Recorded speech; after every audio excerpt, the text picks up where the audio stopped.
toutes, bonjour à tous. Bienvenue à vous dans ce nouveau panorama de la presse maghrébine. On entame notre tournée des cœurs par la Tunisie, où la loi sur la réconciliation administrative permettant d'amnistier les fonctionnaires coupables de corruption du temps de Ben Ali suscite une vive polémique. En effet, l'Assemblée des représentants du peuple a voté le projet de loi de la réconciliation administrative par 117 voix pour et 3 contre, et ce, malgré toutes les tentatives de blocage et de sabotage, écrit Business News. Ce vote a permis à plusieurs centaines de fonctionnaires et hauts fonctionnaires de l'État de souffler. Grâce à la loi, ils pourront espérer retrouver très bientôt une vie normale, loin des palais de justice et des instructions sans fin des juges, et loin, surtout, du chantage des figures politiques, explique Business News. Suite à ce vote, un député du groupe parlementaire a présenté sa démission, affirme Capitalis.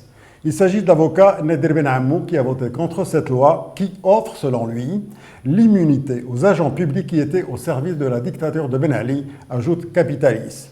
Une position que partage le Front National qui évoque des manœuvres pour le retour de l'ancien régime dont un certain nombre de hauts responsables sont devenus des ministres dans l'actuel gouvernement, rapporte l'économiste maghrébin. Pour le Front National, il s'agit d'un projet de loi qui ne devrait pas voir le jour tant que la Cour constitutionnelle n'a pas été créée, indique l'économiste maghrébin. On change de registre avec réalité et ce titre, c'est officiel, la femme tunisienne est autorisée à se marier avec un non-musulman.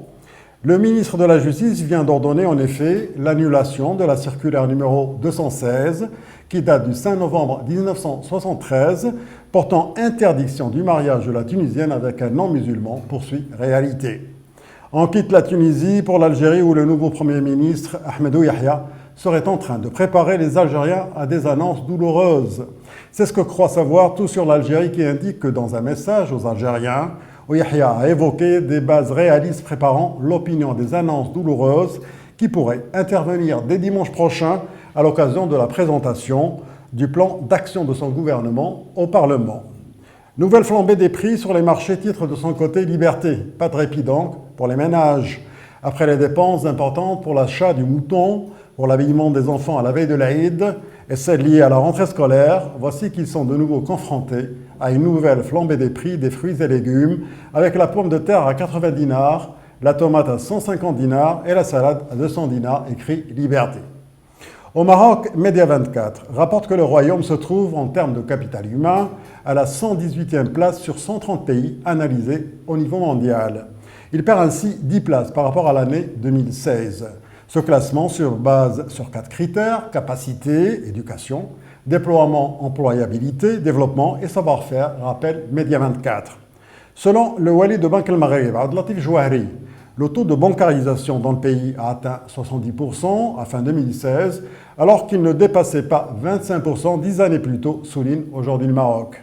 Le wali de Banque el-Maghreb a énuméré les mesures adoptées dans le cadre de cette politique à travers notamment la bancarisation de différents segments de la population, l'éducation financière, la protection du consommateur, le financement des petites et moyennes entreprises et la promotion de l'innovation dans les offres des institutions financières, résume aujourd'hui le Maroc.